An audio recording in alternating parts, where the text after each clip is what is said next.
கீழே உட்காந்து எடுத்தால் தான் மேலே தெரியும். ஹரியோம். இப்போ சத்தர்பூரில் சாது சன்னியாசி நாக்பால் அவர் ஒரு திரிசூலம் ரெடி பண்ணியிருக்கார். கீழே பாருங்கள், கூர்மம், அதாவது ஆமை தான் நம்முடைய சாஸ்திரங்களில் இந்த பூமியை தாங்குதுன்னு சொல்கிறாங்க.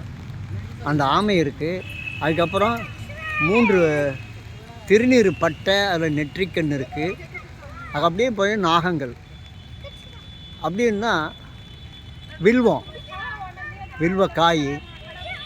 அதுக்கப்புறம் மேலே பாருங்கள்,